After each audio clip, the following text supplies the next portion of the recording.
Hello အားလုံးပဲမင်္ဂလာပါရှင်။လက်ဖလားလေးဆက်ရှက်လောက်ရှာဖွေရုံကနေကြိုဆိုလိုက်ပါတယ်နော်။ဒီနေ့ညီမလေးကအလုပ်3ခုနဲ့လာမိတ်ဆက်ပေးမှာပေါ့နော်။ပထမအလုပ်ကတော့ဆလာရက်ဆိုင်အလုပ်နော်။အဲ့ဒါယောက်ျားလေး2ယောက်လို့တဲ့နေရာကခိုလာမှာရှင်။စရိတ်ငိမ့်နော်။လက်စား1000နာရက်4ရက်မနာ OT 900ပါရှင်။ဒုတိယအလုပ်ကတော့မဲပအလုပ်အိမ်အလုပ်ပေါ့နော်။နေရာကဆလာရမှာပါ။တထေးကနေရောက်ရှိမယ်။ကြောင်ကလေးတစ်ကောင်ရှိမယ်။ကလေးမရှိဘူးနော်။လက်စားက1000နာရက်4ရက်မနာ OT 900ပါရှင်။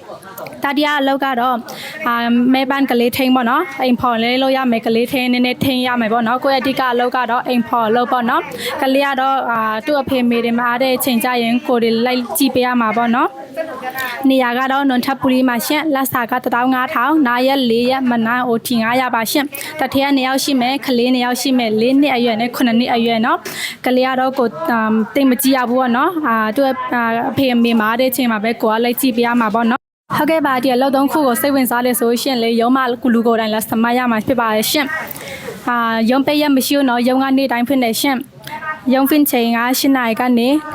ညနေ6နာရီထိဖွင့်တယ်နော်ရုံးပေးရမရှိဘူးရှင်လူကိုယ်တိုင်လက်စမရမှာရှင်ဟုတ်ကဲ့ထိုင်းစကားတိုက်ဆိုရှင်အလုပ်ရမြန်တယ်နော်ရုံးကိုလက်စမလုပ်ရတယ်ရှင်အားလုံးမင်္ဂလာပါရှင်